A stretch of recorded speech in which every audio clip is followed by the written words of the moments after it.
They were creating cinematic magic. Ghostbusters, 1984, wasn't just a film. It was a cultural phenomenon that shaped childhoods, redefined comedy, and brought the supernatural to life in ways we'd never seen before.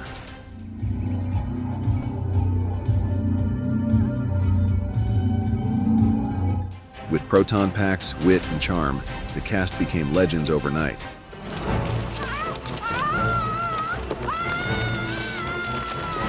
But time, as always, marches on. Today, pay tribute to the actors from Ghostbusters, 1984, who passed away.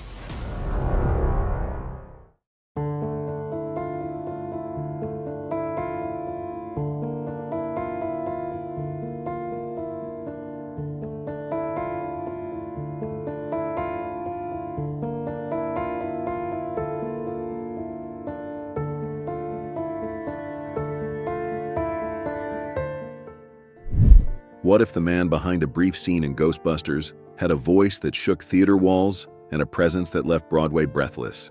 Tommy Hollis, born March 22, 1954, in Jacksonville, Texas, appeared in Ghostbusters as the mayor's aide. A small role, but just a glimpse of his immense talent. Trained in theater at the University of Houston, Hollis brought depth to every performance, whether on screen or stage. He portrayed Malcolm X's father in Spike Lee's Malcolm X and earned acclaim for his roles in Broadway productions like Ragtime and August Wilson's The Piano Lesson, the latter earning him a Theatre World Award.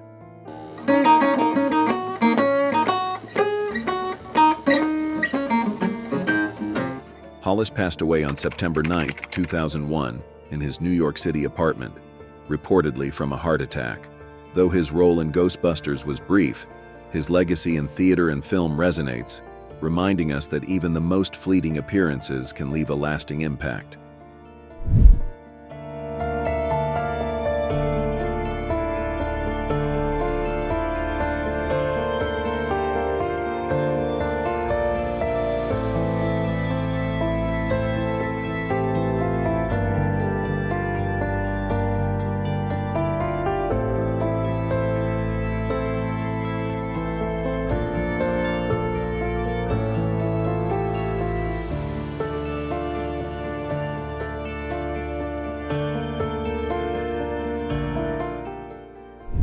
Ever wonder who played that ghost in Ghostbusters, the one who gave Ray Stantz an unforgettable encounter? That was Kimberly Herron. But her story went far beyond one iconic scene.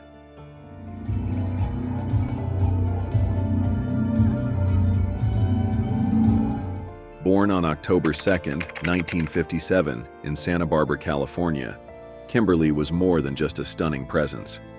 She was Playboy's Playmate of the Month in March 1981, graced the cover of Romancing the Stone, and shimmered through the 80s in music videos like ZZ Top's Legs and Sleeping Bag.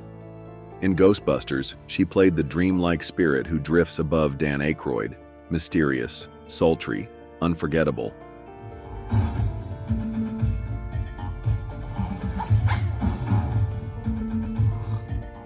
Though her screen time was short, she left an impression that outlasted decades. Kimberly passed away on October 28, 2022, at the age of 65 after a battle with cancer. She was remembered not just for her beauty, but for her warmth, her smile, and the spark she brought to every frame. She haunted our screens, but she'll always glow in our memories.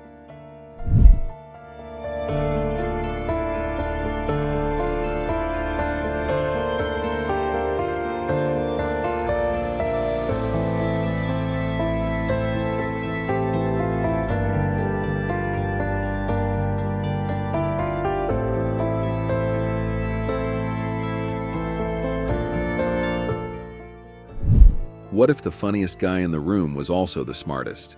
That was Harold Ramis, Ghostbusters' Egon Spengler, the nerdy scientist with a proton pack and a deadpan delivery that never missed.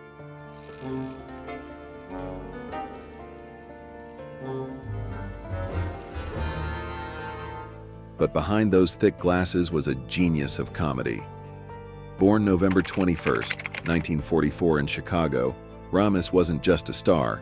He was the architect of modern comedy.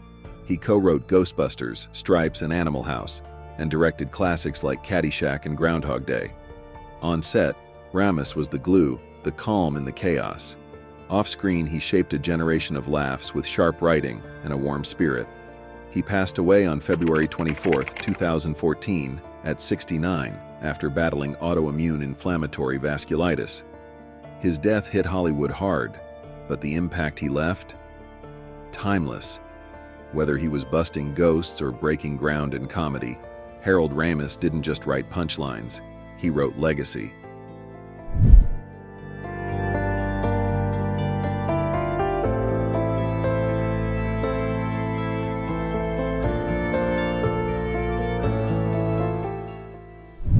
What if the movie that defined your childhood came from one man's imagination and his heart? That was Ivan Reitman, the mastermind behind Ghostbusters. Born October 27, 1946, in Czechoslovakia and raised in Canada, Reitman had a gift for blending absurdity with heart. As the director and producer of Ghostbusters, he turned a wild, supernatural concept into a cultural phenomenon.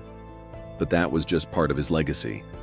Stripes, Meatballs, Twins, and Kindergarten Cop, his fingerprints are all over comedy history. Reitman had an eye for talent and a soul that made even the goofiest scripts feel human. Behind the camera, he was calm, kind, and fiercely creative. On February 12, 2022, he passed away peacefully in his sleep at age 75. His death was felt like a seismic shock in Hollywood, but his stories, his humor, and his heart live on. Ivan didn't just direct Ghostbusters, he built it.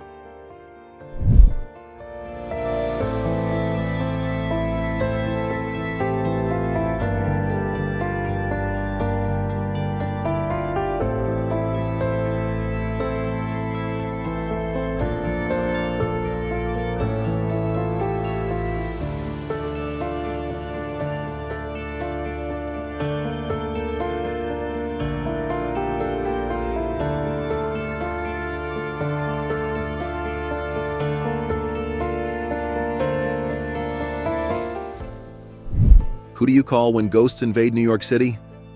If you're in the Ghostbusters universe, the answer is clear. Mayor Lenny, played by David Margulies with perfect exasperation and charm. They caused an explosion. Is this true? Yes, it's true. Born February 19, 1937 in Brooklyn, Margulies brought a grounded wit to the chaos of Ghostbusters and Ghostbusters II. His scenes crackled with energy, whether denying the supernatural or reluctantly backing the team to save the city. But that role was just a glimpse of his talent. Margulies was a seasoned stage and screen actor, with a career spanning The Sopranos, All That Jazz, and countless Broadway shows. His voice was unmistakable, his presence unforgettable. He passed away on January 11, 2016 at the age of 78 after battling cancer. In a film filled with ghosts, his performance gave politics a soul and reminded us that even the skeptics can believe when the sky turns dark.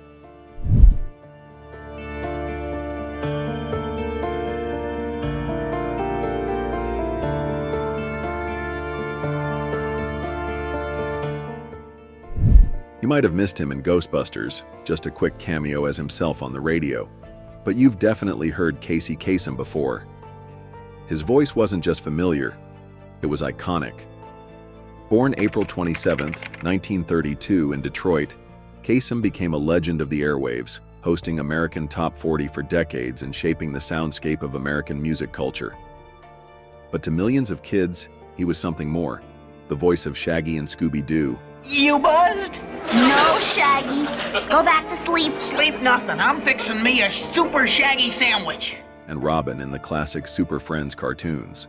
Holy hobgoblins. It's dark in here, Batman. Instead of calling upon hobgoblins, Robin, call upon your Batlight. Of course, Batman. In Ghostbusters, his brief appearance grounded the supernatural comedy in the real pop world of the 80s. A blink and you'll miss it role, but a perfect fit. Casey Kasem passed away on June 15, 2014, at the age of 82 after a heartbreaking battle with Lewy body dementia. Though his life ended in a cloud of legal drama, his legacy remains clear, the golden voice that narrated generations of dreams.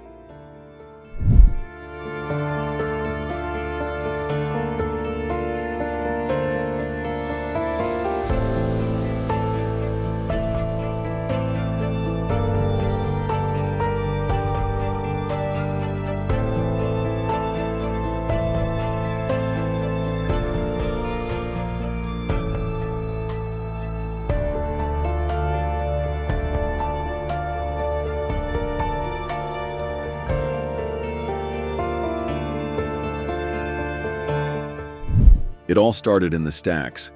Remember the terrified librarian at the very beginning of Ghostbusters? That was Alice Drummond, and her fear set the tone for everything that followed. Born May 21st, 1928, in Pawtucket, Rhode Island, Alice was a seasoned character actress with a knack for playing sweet, slightly bewildered older women.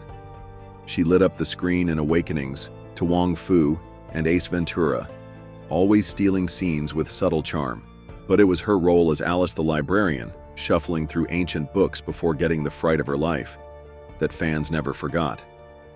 One scream and boom, you knew Ghostbusters wasn't going to be just another comedy.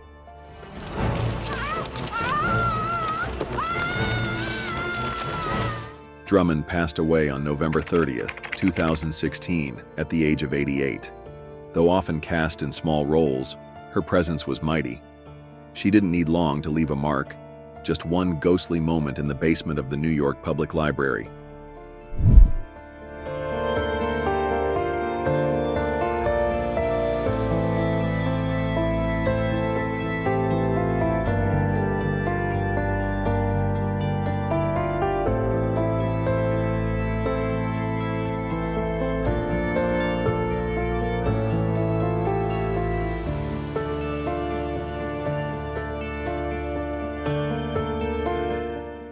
Though they're gone, the laughter they sparked and the memories they left behind are forever part of movie history.